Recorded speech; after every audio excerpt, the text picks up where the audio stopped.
Okay. All right. Okay, we are recording. Rhoda, how are you today?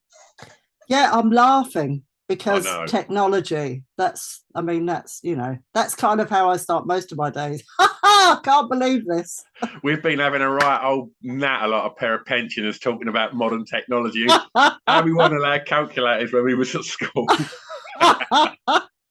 Yes. Oh, but it did us good. That's the thing that always makes me laugh is when people said, yeah, but it did us good. Look. And it's like, well, it wasn't me that invented the internet, mate. I can assure you.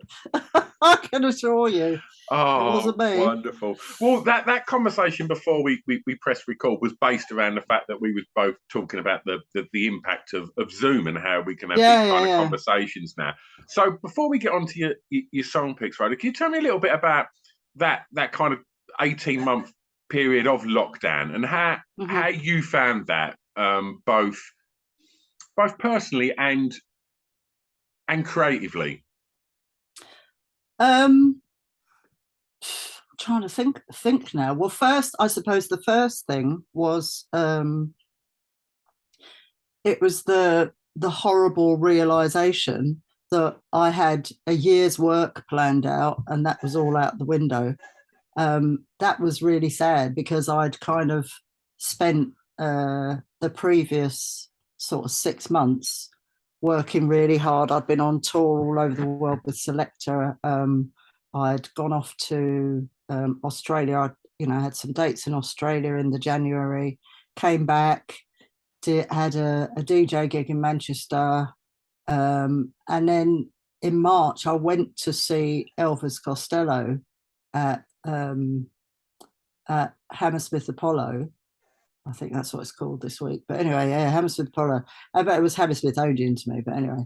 And that was the last gig I saw before lockdown. And I remember thinking, sitting there watching this, just thinking, I'm not sure. And Elvis didn't come out to afterwards. He didn't come out to speak to anyone. And you just think, yeah, I don't blame him, because obviously he was a cancer survivor, and you're kind of thinking, I'm really pleased in a way because I don't want to be giving him any disease. I mean, I'd been on a plane, I had to change planes in where was it, Singapore and places like that, and so like I'd been in the area where there had been where COVID, sort of Southeast Asia.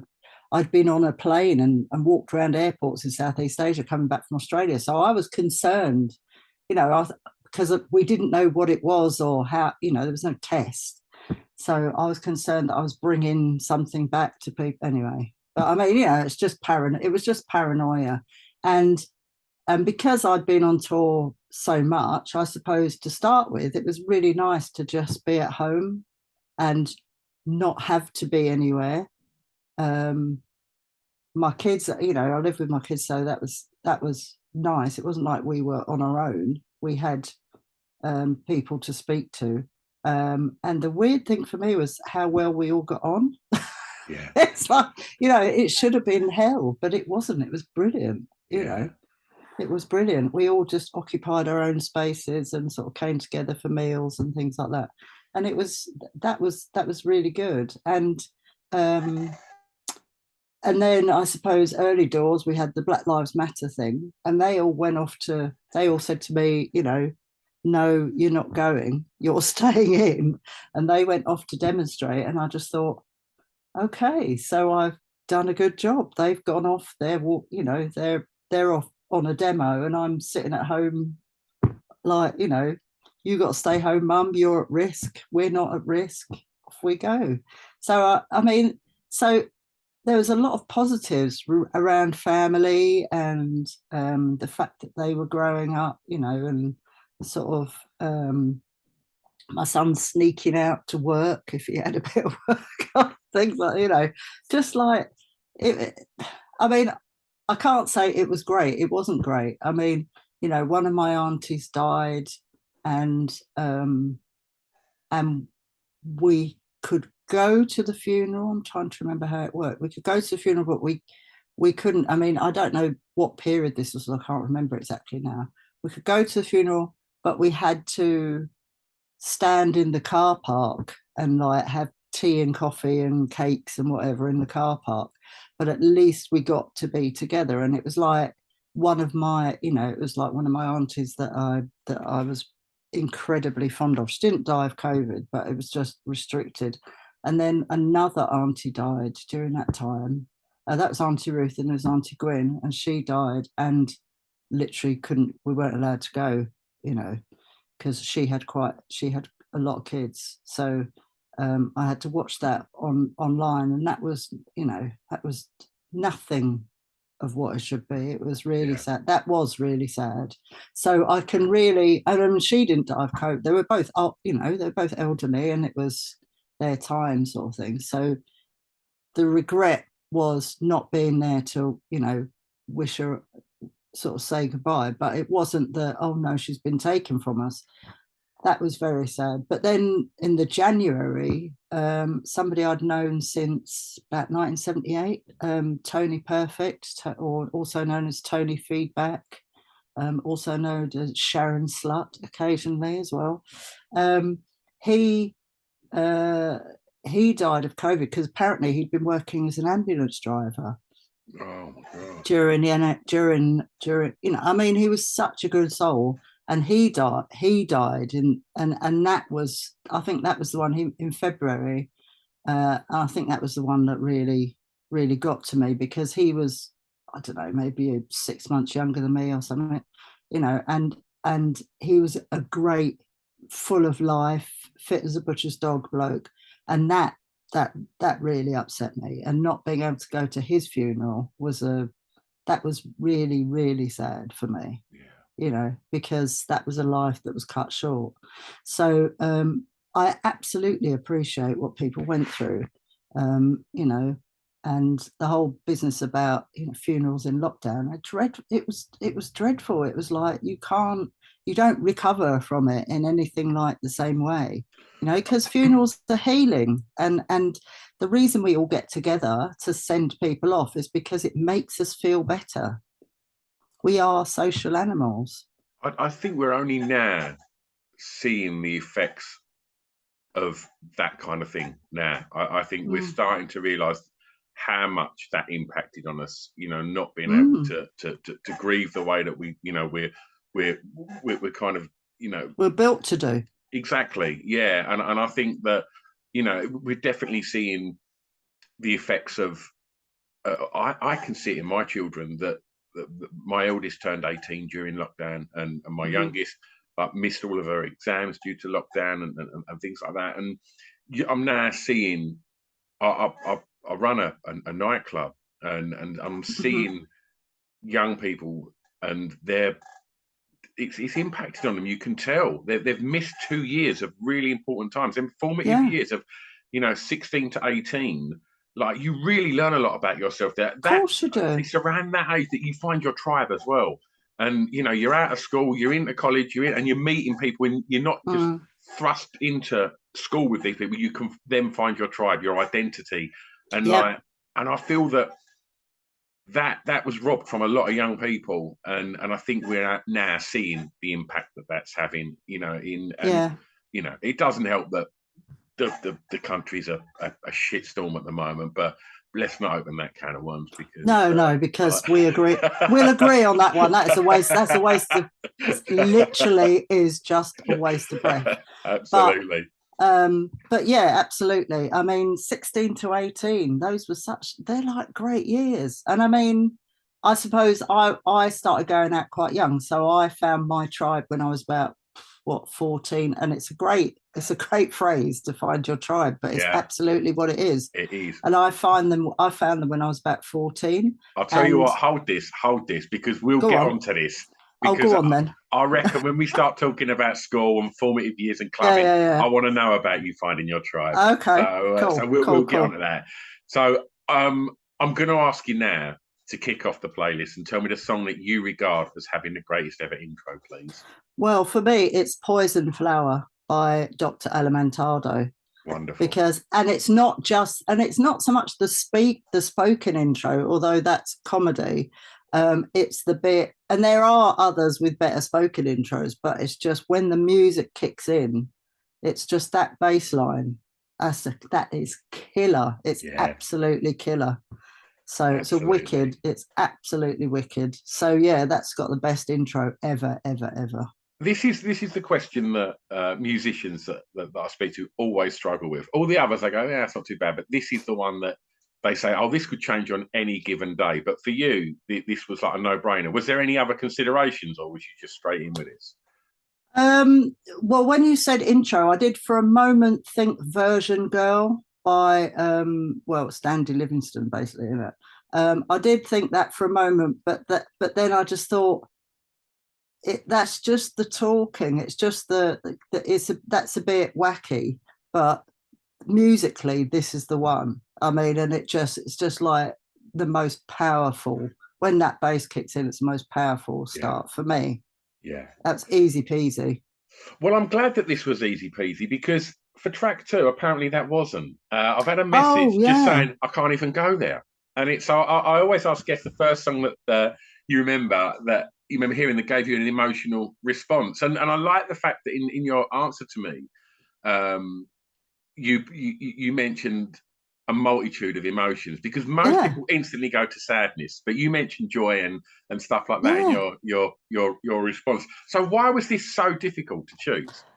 Because I've been listening to music all my life, so I couldn't possibly tell you the first song that I heard that made me jump around the room or that made me take notice. Or I've no clue because I was little. You know what I mean? I Yeah, was a tiny thing, and music was around me all my life.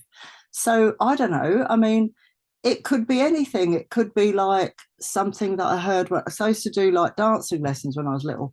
Was it one of those songs? I don't know. Was it a hymn? Because I went to religious schools. Was it a hymn that I heard? I've no clue what the first song was that made, that elicited an emotion, because it could literally have been anything. all right, well, let's take you back. Where was growing up? I grew up mostly in Brixton. So I moved to Brixton when I was about just before my fourth birthday.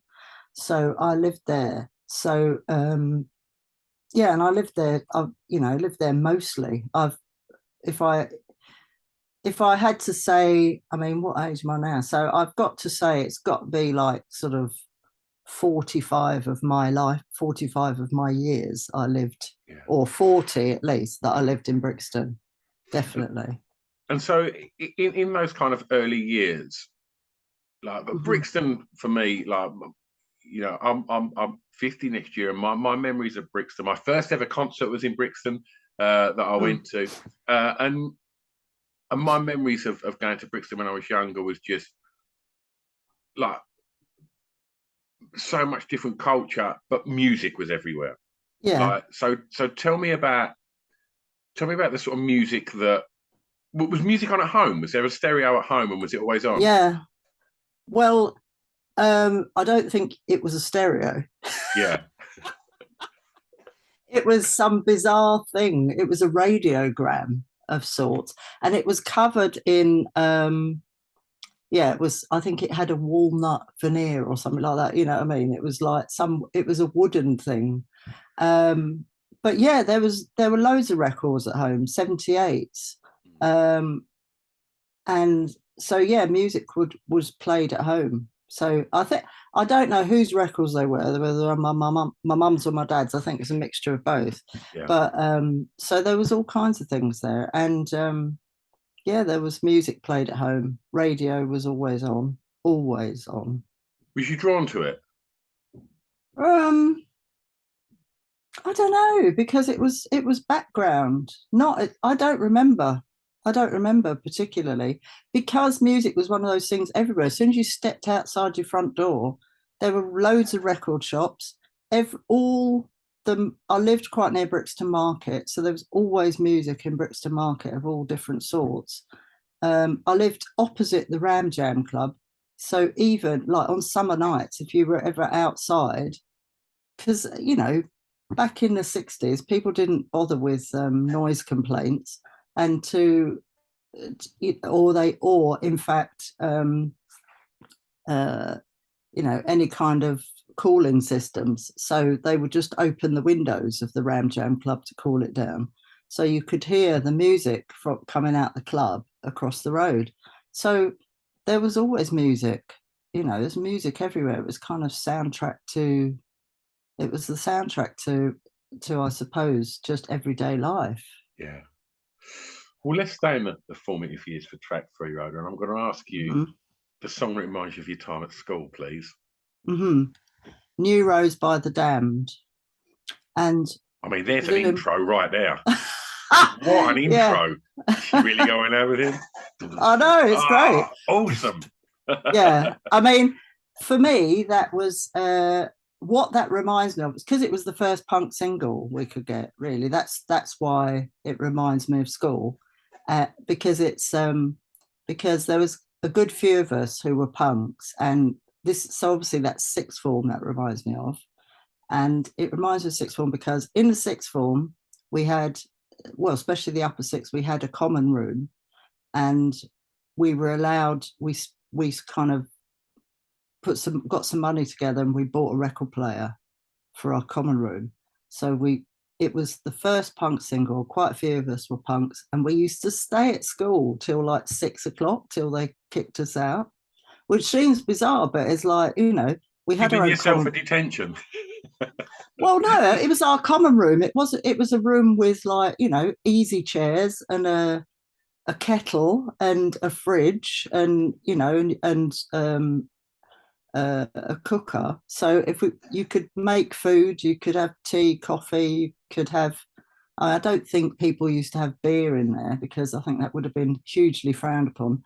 But we had our own playground, which was on the roof, so terrace, as it were. So we used to just hang out in school till 6 o'clock most nights when they kicked us out, because we didn't live near each other necessarily, so we could just hang out, play music, eat, argue. It was brilliant, and that's what we did. And I do have a picture of the last day at school, and where we were all actually quite sad. It's like, oh damn, now we've got to do something now. But this was so yeah, we used to, when New Rose came out, it was bought swiftly, rushed in, played, and we used to pogo around the sixth form common room. It was wicked. Had a great time. Tell me how exciting, because I'm a little bit too young. I'm just missed that. But tell me about what 1978 was like, hearing punk and hearing music like New Rose being a prime example, like, because before that, maybe there was stuff going on in CBGBs, etc. But in the UK, stuff like that, we hadn't heard music like that before. Like, how exciting was that, and how anarchic was it? Did it feel like this was something totally DIY and something that was young and exciting? Well, I have to take issue that we had heard music like that before. In the body, it was the New York Dolls came to London in 1973, and so proto-punk is what I would call it. Would be bands like MC5, Velvet Underground, New York Dolls. I'd seen the New York Dolls. I saw the New York Dolls in 1973 in Bieber. How was that? It was. Well, you see, I was not surprised when punk came along, because in 73 I saw New York Dolls. I was like, I mean, basically they'd been on the old Grey Whistle test, and I just thought, I have to have this. I have to have this music, and got the album, went to see them. I remember just thinking, this is amazing, because it was at the time, visually, it was glam. It was glam proto-punk. It wasn't kind of, the whole punk look hadn't really come in, but it was unreal. And I just remember thinking, this is genius. This is absolute genius. The excitement was off the charts. It was wicked. It was totally genius. And so when we first started to hear punk, it didn't seem that surprising. And to be honest, 78, I'd left school by 78. I left school in 77, so New Rose was 77. But leading up to that, I used to hang out in a club called Louise's in the West End with So there was Susie Sue, Steve Severin, Billy Idol, the Pistols, Chrissy Hind, you know, like all those people used to go to this club. So there was a sense of like something is happening. And then suddenly they were all in bands. Well, the Pistols were already a band, but everyone else was just kind of getting it together. And yeah, suddenly they were all in bands. And then we stopped going to Louise's and started going to the Roxy, basically, Yeah. you know. But it was all the same people. So that was kind of weird. You know what I mean? We kind of just moved our party somewhere else. But that was all my mates. Because I think what we'd all had in common, all of those people previously, was we were all massive Bowie fans. I don't know about Chrissy Hind, but the rest of us were all massive Bowie fans. And that was kind of the shared that was the start of it. That was the shared interest that brought us all together. And then it kind of went out from there. And not everybody followed the same path musically, but it all started with Bowie. You mentioned that kind of dread of, right, I've got to finish up at college now and I've got to go and join the real world. Like, just going back you know, to being at school and college, did you have any idea what you wanted to do? Yeah, I wanted to be an actress. I really wanted to be an actress. That's simple. Did it feel like being from Brixton, you know, and you'd see people on the TV and things like, did it ever feel like stuff like that doesn't happen to people like me? No. Did it always feel attainable? Well, I used to see my dad on the TV, so no. Right. Okay. Because my dad had been an actor as well, and I'd seen my dad on the TV. So no, it didn't seem unattainable. It seemed perfectly reasonable to me, which is why it was such a shock when I actually started to work in theatre and realised the reality hit me that, yeah, that's not going to happen for me, you know. Oh, and really? Yeah, because my first job out of school was in the wardrobe department at the Young Vic. So I had been in the Old Vic Youth Theatre. So I'd been doing Shakespeare on the Old Vic stage in the Old Vic Youth Theatre. And the costume designer got me a job at the Young Vic. So I had a job, like straight out of school, I had a job working in a theatre. And it was working in that theatre that made me realise nobody who looked like me ever came through there. There was at one point there was an actor who was parachuted in to play lead in a role, but there was never I don't remember what his name was. Derek. It's like a mixed race actor, Derek. Anyway, but he just played the lead in at one play and then he was gone. But yeah, there was no women of colour at all. There was this one Chinese guy, David Yip, who then went on to be the Chinese detective, imaginatively titled.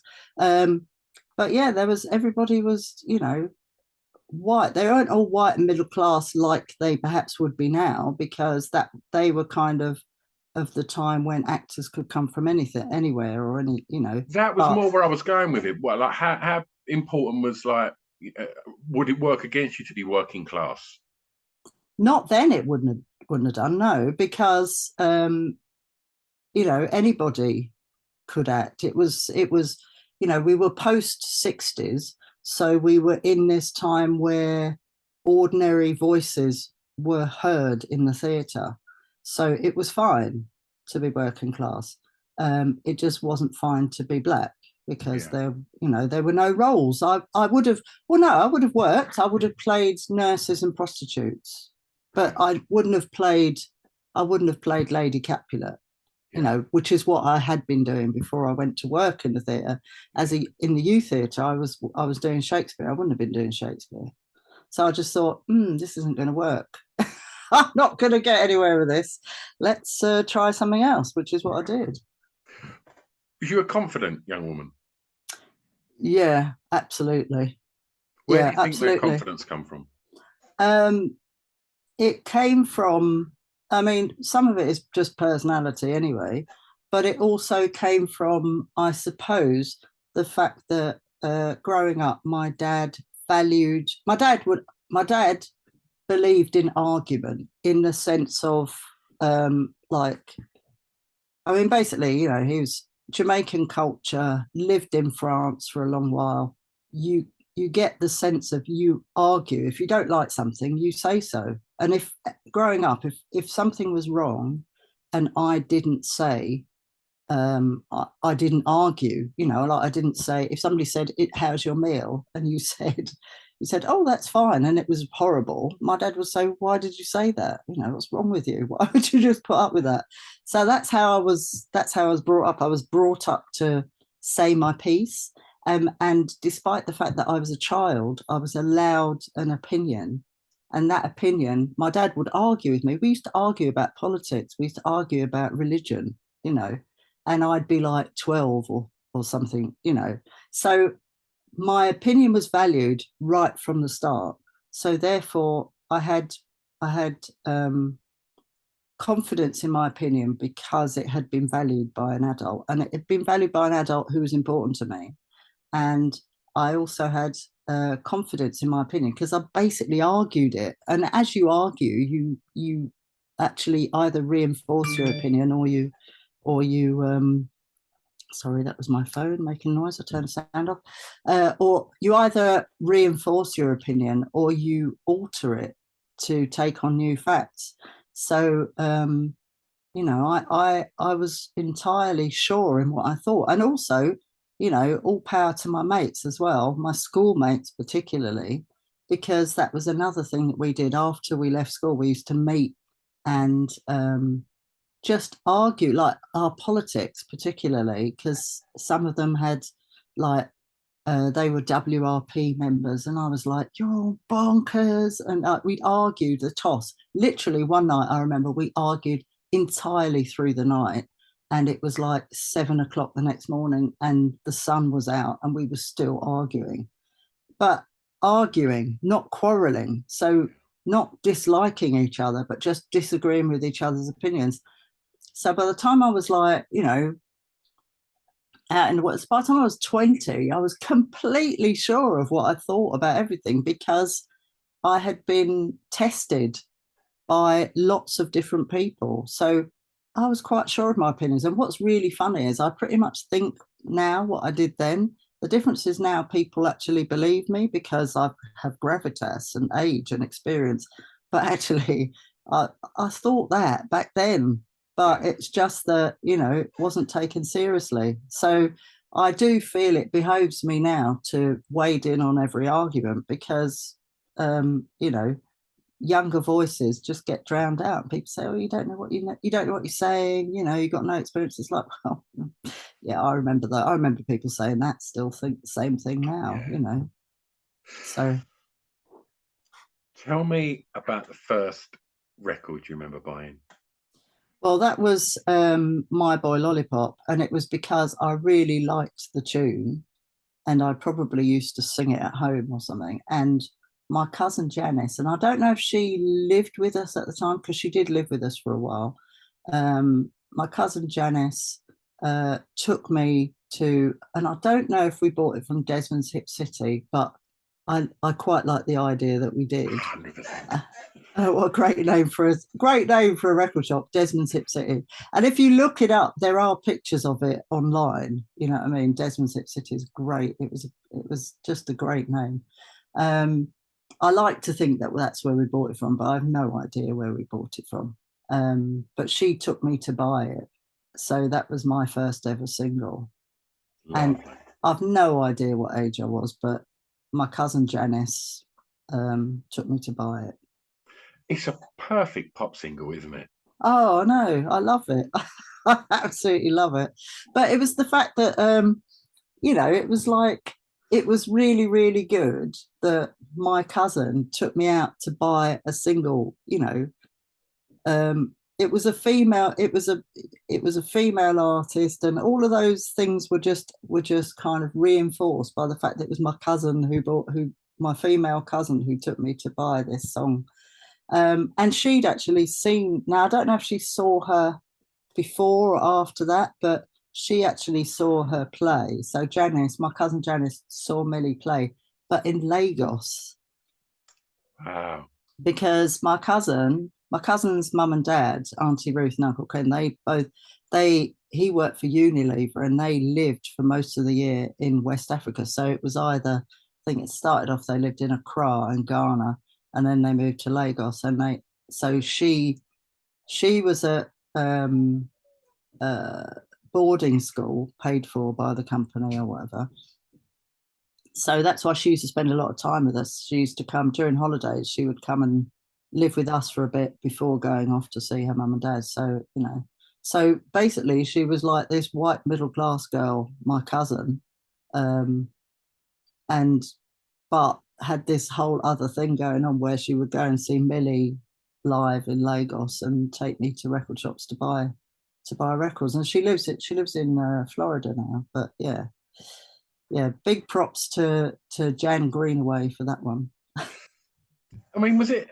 I take it if you was into records and record shopping, growing up in Brixton's a good place to be, right? Well, well, yes and no, but I mean, you have to remember, I was like, I was a little kid back then, so I didn't go record shopping for many, many years after that. I have a lot of singles. I think I was also bought other, they like Janice would buy me stuff, or but I wasn't, I wasn't of an age where I could go and buy records for quite a long time, not till the 70s, really. Yeah. So that was a whole other experience. But yeah, going into record shops back then was like, I mean, in the 70s. And I remember trying to go into some of those shops, to some of like the old reggae shops, to go and buy stuff. And they would just like look at me and just, they just intimidate you out the door. So they weren't welcoming, Yeah. So I didn't bother to go and buy my records in those shops because they didn't want me. Yeah. Why was that like? It just generally any independent record shop growing up, you always had the absolute elitist kind of snobbery guy behind the counter that would literally sneer at any question you asked, and like, I mean, that can't be good for business. I know that films like High Fidelity have made like light of it and things like that, but it was a real thing, and it was like as a young kid that was really excited about music, I remember being absolutely terrified to go in these shops and ask for something because I felt like I was being judged. You were being judged. Yeah. That's why I lived in Brixton where there were loads of record shops, and I used to buy my records in Woolies. Yeah. That's what it was like. So, because they didn't want me in their record shop, they made it perfectly clear. And I just thought to myself, well, if you're going to make such a big fuss about me going in, I'm just not going to spend my money with you. Yeah. I think there was another record shop. There was one record shop, I think, in the market that I could go to. But mostly, no, not even Red Records. I went in there once and they just they looked down their noses at me. And I just thought, you know what? Keep it, mate. Keep it. Yeah. And you and your mates can stand here and talk about music, and that's fine. But I can't be bothered. I'm not going to go somewhere to be looked down on. I was never fight my way into somewhere to be accepted. If you don't want to accept me, fine, bugger you. You can keep it to yourself. And it was across the board. It was like whether it was white men, and it was always men, let's face it.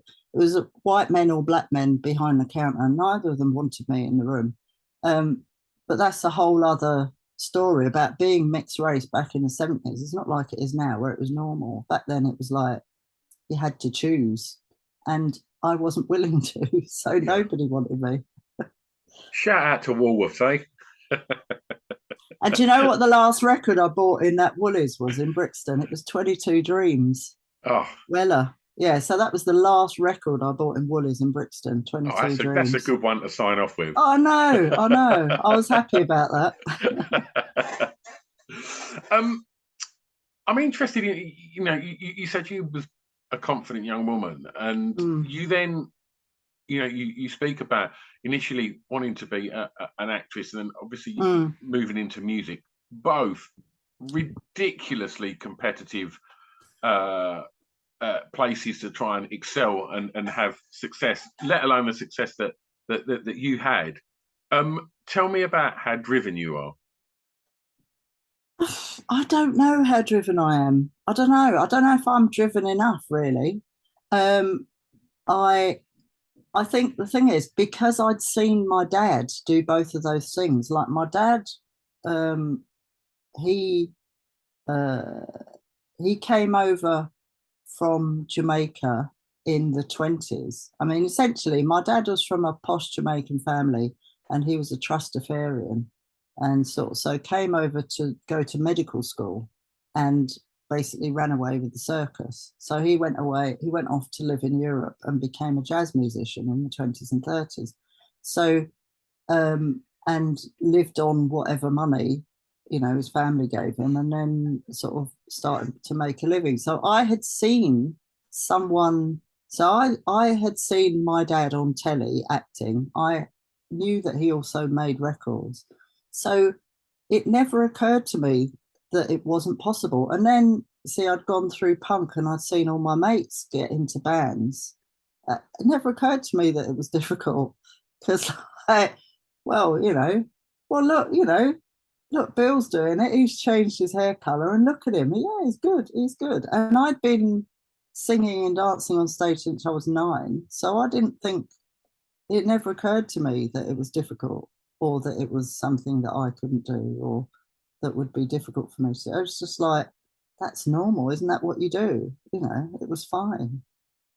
But then when you get the record deal and you start touring and you start putting Mm. records out, like, did you feel any pressure to like then in regards to sort of like the drive to keep this going the way it's going? Like how were those times, like when you was experiencing this for the first time? I mean, I presume it was very exciting, but did you max it? Did you sort of think, right, I'm going to enjoy this as much as I can? This is a wonderful thing that's happening here. But was your drive kicking in then, thinking, right, can I take this to here? Like, tell me about those times. No, I didn't. See, that was the thing because I only had a manager for a few months in 1980, and I've never had one since. So I've never had a manager. So I never had anyone in my corner. I never had my own record deal um, till last year, really. I had, I'd like made records and then licensed them to somebody, but nobody had ever wanted to sign me to actually make my own records till last year. So And was that Sunday no, Best? yeah, Big love to so rock the bank. yeah, exactly. Well, and to Sarah Bolshe as well, Yeah. who actually runs it day to day. I mean, yeah. But yeah, I mean, it was Sarah that signed me. Presumably, Robbie has a say in it, but it was Sarah that signed me. But yeah, I never had a record deal. I never had a manager. I never had a publishing deal. I never had an agent. So I never had any of the things that would sustain a career. So I kind of, I mean, I left the business for a while and was kind of drawn back in. But yeah, I've never been one of those people that's had a kind of support system.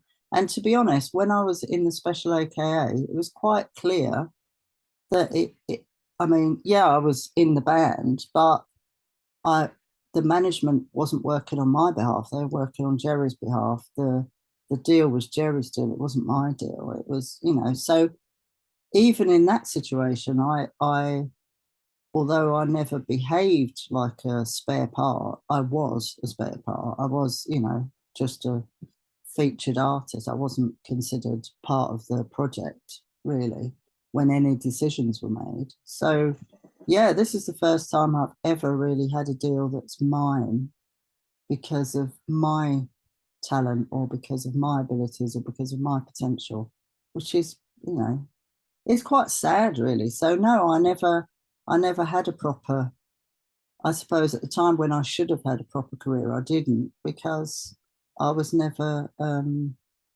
valued by anybody. Okay.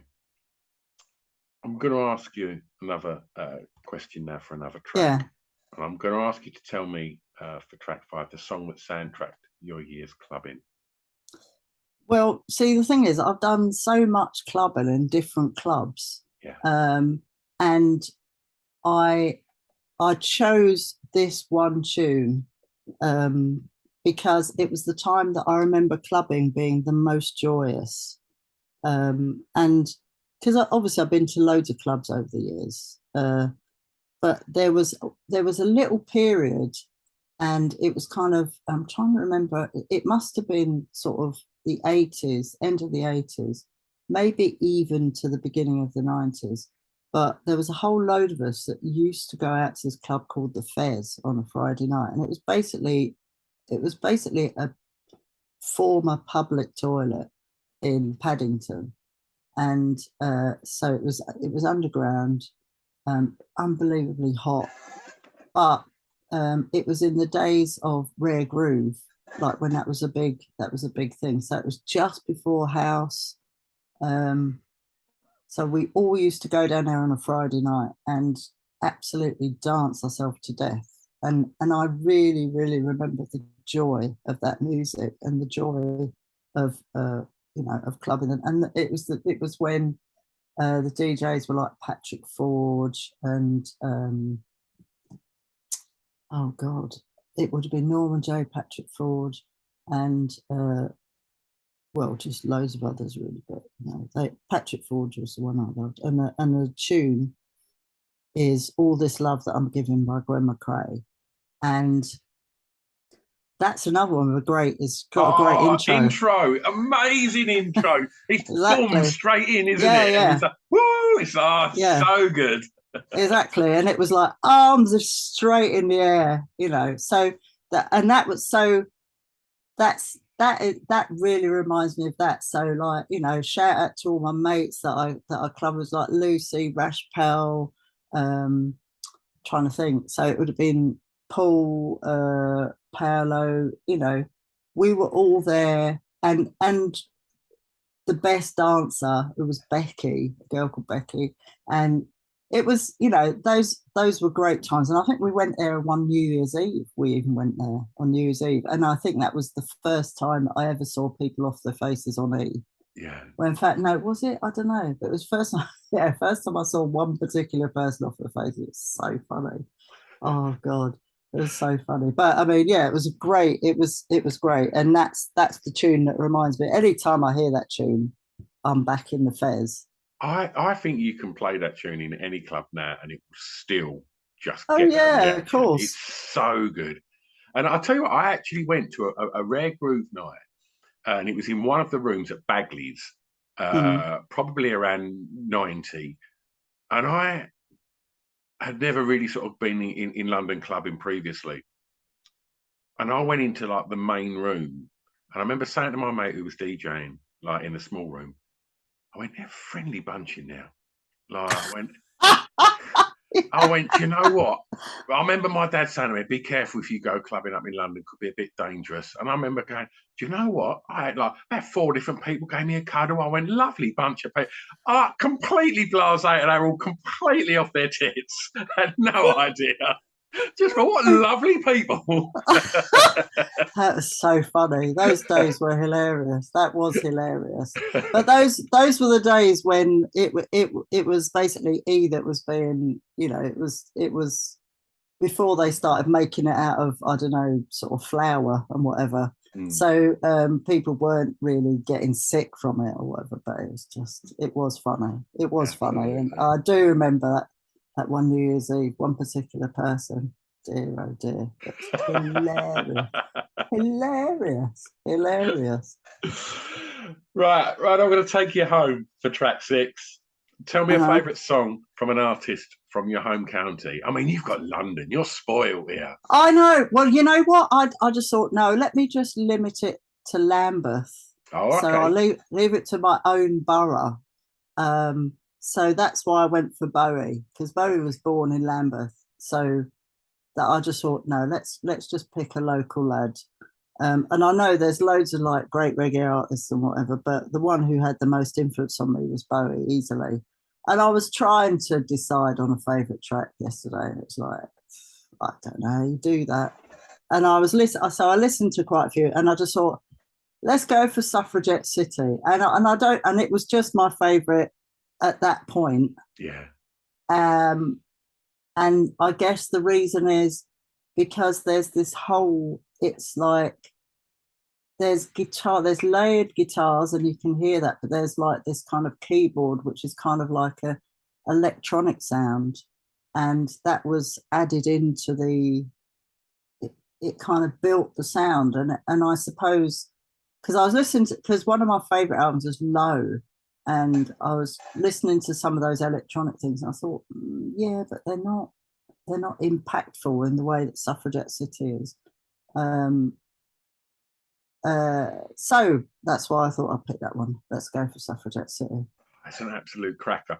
Do you know what? I listened to it yesterday, and I then ended up just going on a bit of a Bowie fest, which is I recommend to everybody. If you're scratching around, have a Bowie fest. It'll sort you right out. Yeah. But I then got in my car and just stuck the radio on, and I was listening to kind of like I guess sort of early Bowie and all the kind of the big records. And the DJ on whatever station it was played Modern Love.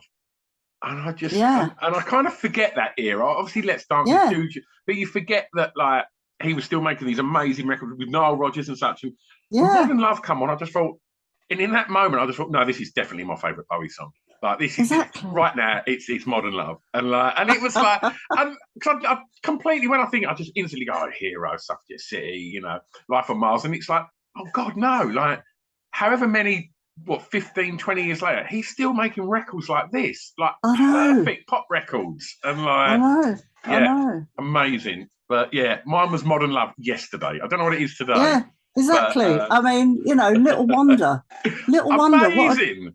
I know. I remember. I mean, that was astounding. It's like because he kind of clicked into what was happening, you know, and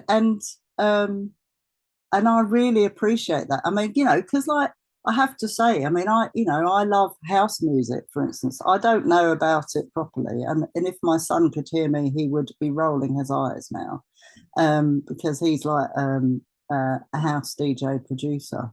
But I mean, you know, not so much now, but early doors, I would be saying to him, he's saying, oh, yeah, you know, what about this? And I was going, yeah, but what about this? And I'm playing these tunes, and like he'd be DJing out tunes that other people say, where's that from? And it's like, oh, my mum played, you know, my mum played with it. It's like, yeah, because I used to, you know, when I heard house, I was like, whoa, I love this. You know, and I'm still like that about music. I still love it. Like, you know, so for instance, I didn't go to last Glastonbury, but the one before lockdown I went to, I was like the old fart, jumping around to Boy Better Know and things like that. Love it. And because, and worse than that, I knew the songs, is because obviously I heard them in my house. I used to hear them in my house all the time. But like the grime artists at that Glastonbury 2019 were incredible. Boy Better Know, you know, like they would come on and go, oh yeah, and another one would come, wow, Joe, you know, and they would just, it was like dropping the best, and then there was another best, and then there was another best, you know, and you're like, what? And then I'd go down and watch Archie Hamilton DJ, like, you know, and you'd be like, whoa, this is unreal. But it's, you know, it's brilliant. I mean, and now, you know, like the sort of, I love to hear this Amapiano stuff. I mean, I love it. You know, it's wicked. It's all wicked. But you can't keep still. And that was the thing I suppose I learned from being a Bowie fan, is like, it's not just about, it's not just about rock and roll and guitars and whatever. There's this whole other thing. And it behoves you to at least explore it, even if you don't always bring it back to your own work. You have to go and listen to it and enjoy it, and experience it, and bring that joy back into what you're doing. I'm going to ask you to introduce some joy to my listeners. And for the last track, this is a song that you think many people may not know that you would like them to hear. Well, I couldn't just. I mean, I had two. There was like one was like a tune of mine, which is called "Love Notes from Your Soul Team," and the reason I decided on that is because the title. I mean, who doesn't love a bracket in the title? But but more importantly, that's actually a book title, and I came across the book title, and that made me write the song, because and I can't remember, it was some weird religious sect had a book title called Love Notes from Your Soul Team. And I was just like, what are they? And I mean, I did start to read, and I just thought, oh no, you're bonkers. So I didn't go any further down that road. So that was from me. But then there was the tune, which is what you're asking. There's a tune called Yellow Lead by, uh, well, she's called Saunia, but she used to be called Shaba Saunia, and it used to be Shaba Saunia and Sheb Khaled, but that Shaba and Sheb just means young, and obviously that was from the 80s, so they've dropped the young from their titles, but Saunia and Khaled, and it's just unbelievable. Like, it's hypnotic. It's like, I mean, I really love Arabic music because it's so hypnotic, and I have this whole, I mean, there's this whole thing. Well, basically, I did an MA. I graduated last year, and my dissertation was entitled "What is Soul?" And essentially, my answer was soul is epigenetic transgenerational inheritance. Now, what that means is soul is that feeling that's passed down the generations, the trauma passed down the generations that you can hear in someone's voice. And it's not just in soul music, it's in, it is in Rai music, for instance, which is Algerian pop from those days, like, but like the bad boy Algerian pop. It is in it's in reggae, it's in hip hop, it's in grime, it's in oh god, what's that, like Andalusian music, sort of like the Roma music that we hear. And the story, I mean, Jewish music, and like you hear the tragedy in the voices of those people. And what made me realize that that was the case was, and what kind of set me off on that path was watching Mavis Staples. I watched her sing. I was on, it was like a hootenanny with, and Dave Wakelin invited me to come on and sing backing vocals with him. And Mavis Staples was on it, and Mavis Staples was singing a song, and her voice has kind of gone, really, but the emotion that I don't know, I don't even know how it is, but she transmitted emotion through her vocal that I picked up on, and I was stood across the studio from her crying, and actually embarrassed for crying, trying to stop myself crying, but like I felt it. And so it's not even about how good someone's voice is, it's about them transmitting pain that comes down the generations through their voices. And I mean, if you want to go into the science, yes, the reason it actually is a thing is because trauma affects, it affects genetically the people on whom it's afflicted. So therefore, genetically, it's passed down generations. They kind of have proven it through like mice, for instance, who have never been say there was a type of or a type of food or something that had been poisoned. So this one mouse had learned that it was poison. The next generation, without ever seeing that food, knew that it was poison, so kept away from it. And so that the learning of the trauma actually passes through generations. So therefore, when I'm listening to Mavis Staples, I'm hearing about the trauma of slavery through her voice. She never experienced it. I never experienced it, but we both feel it and understand it. You know, and the same deal if you listen to flamenco. I don't speak Spanish, but I hear flamenco. I know what they, you know, I feel what they're talking about. And so this Rye track, for instance, at the time, that music was outlawed in Algeria. So we talk about the 80s. It was outlawed. This track is from the 80s, but obviously they're still making music. It was outlawed in Algeria.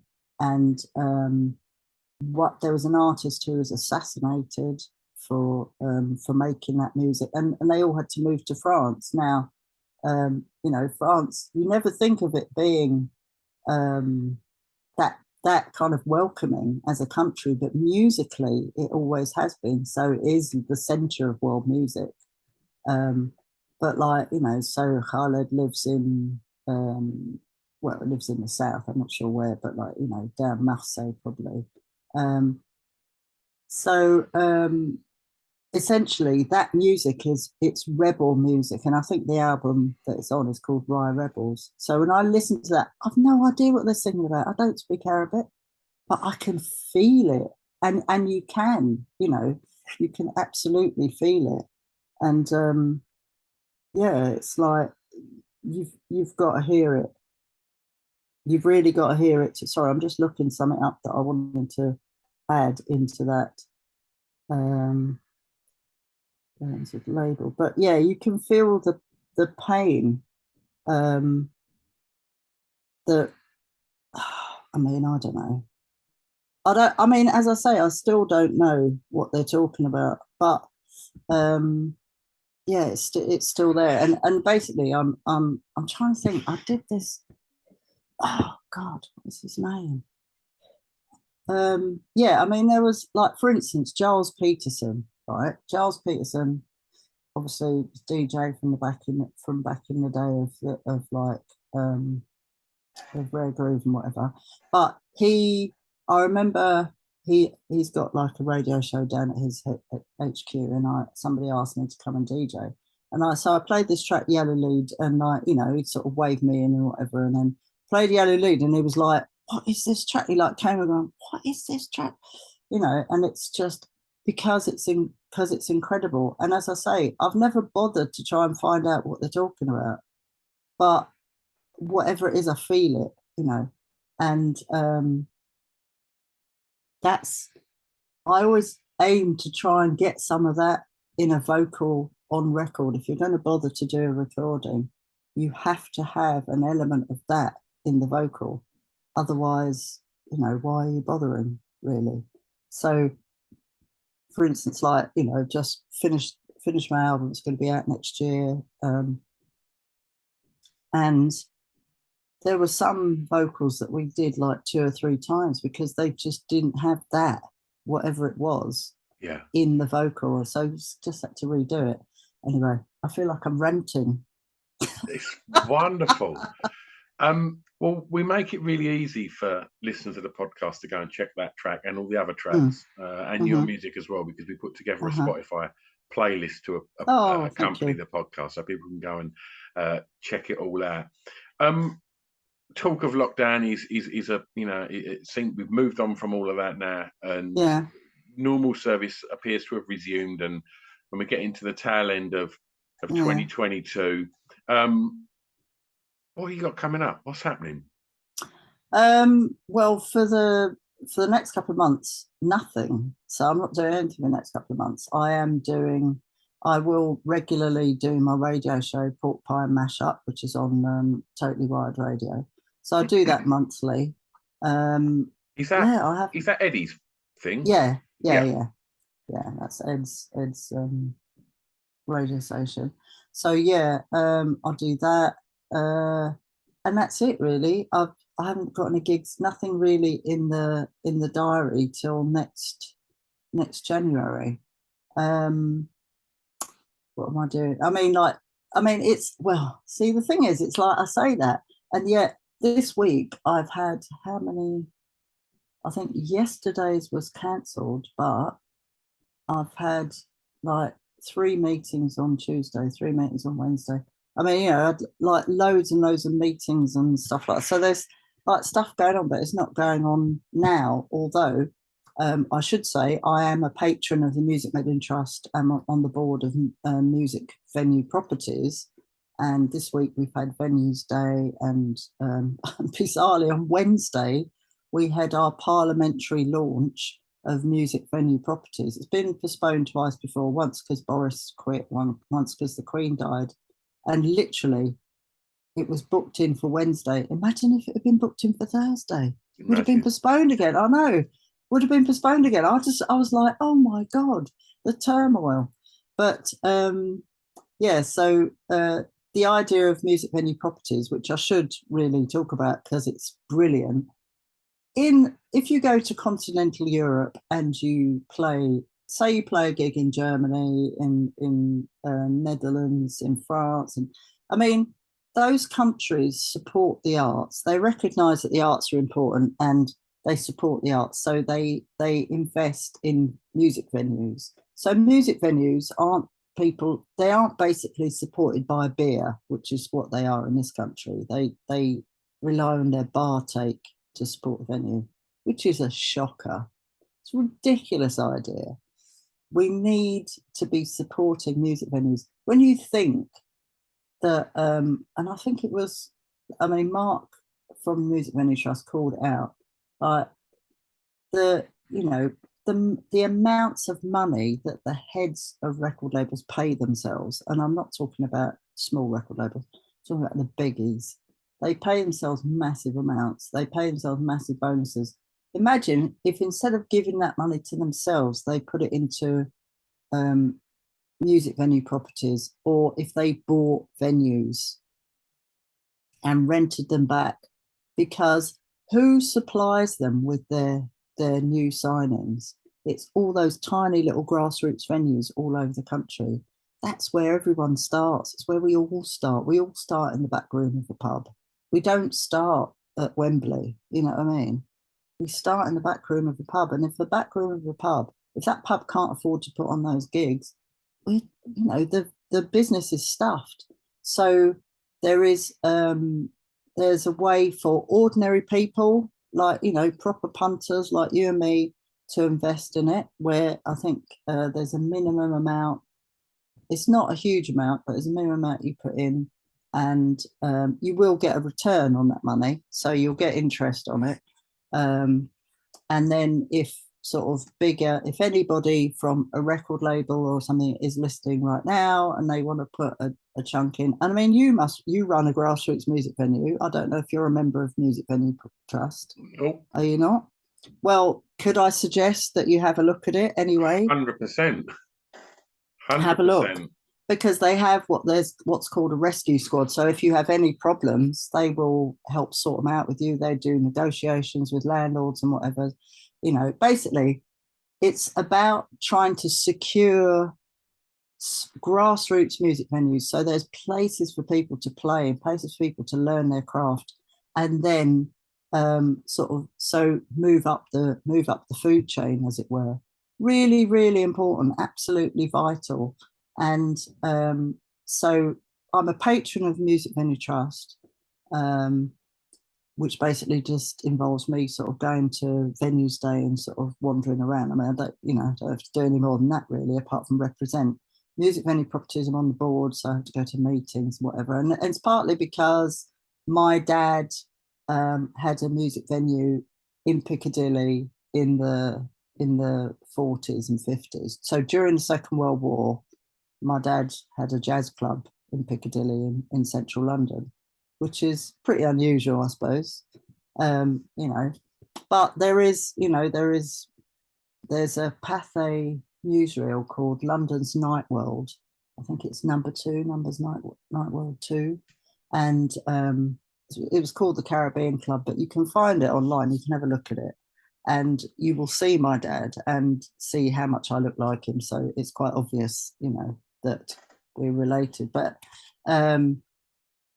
so basically, we need to try and secure the future of music venues, and by buying them and renting them back at a reasonable rent, so that landlords aren't relying on beer to pay their bills.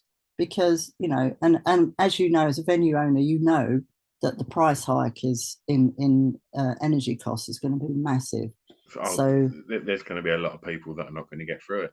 Exactly. But if they join Music Venues Trust, I think we've got some deals, we've got some good energy deals for people. So we might be able to help you through that. Anybody who needs it, shout out to any grassroots music venue owners or operators.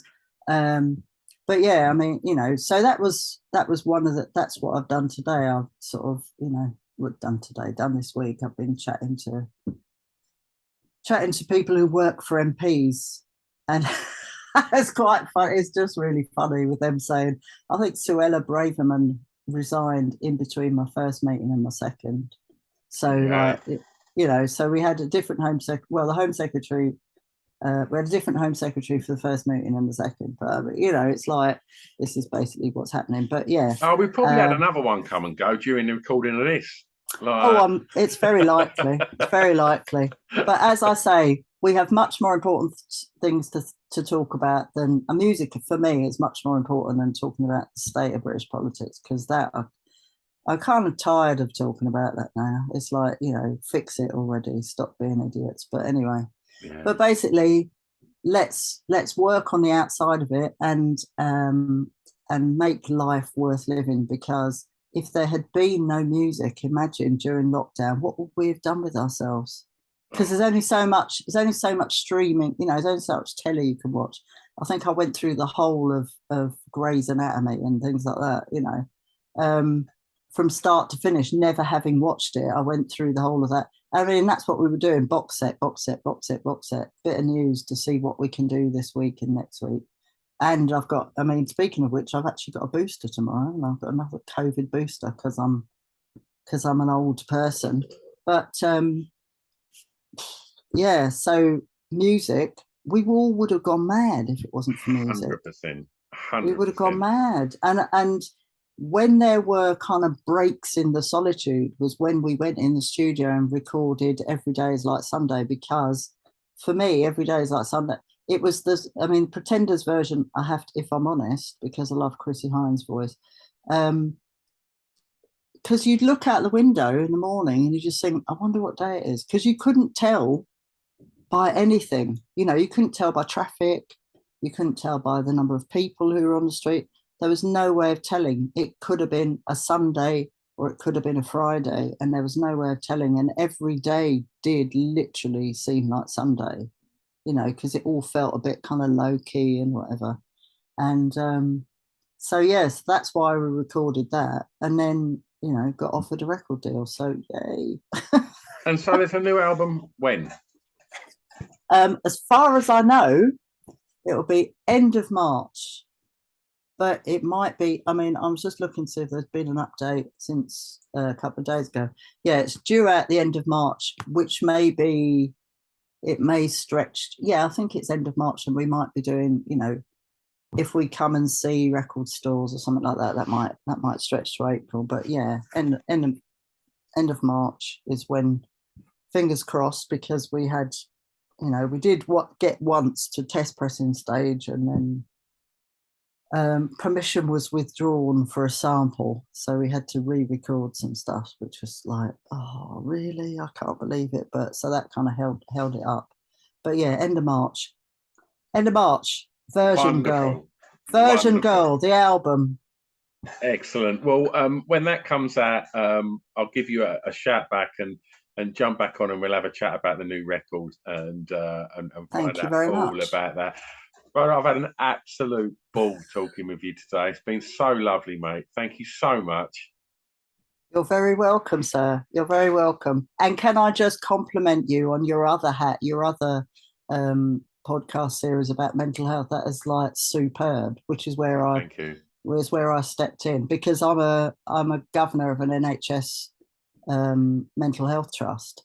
So it's kind of like that's my other hat. That was the other meeting I went to on the Tuesday, or was it the Wednesday? I can't even remember now. But yeah, so Tuesday.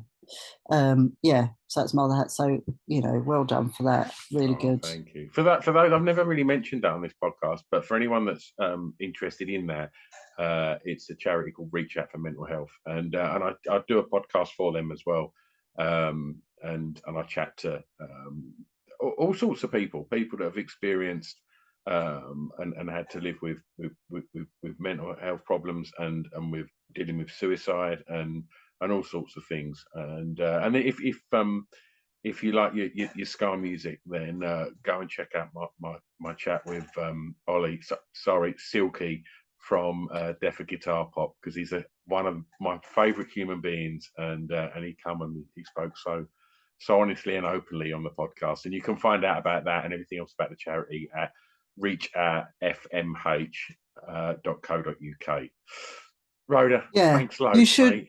You're very welcome, and you should always give a shout out to that because that particular interview was the eloquence and honesty were breathtaking. It was very, very good, very, very good. So yeah, He's one more of the power good to you, people. mate.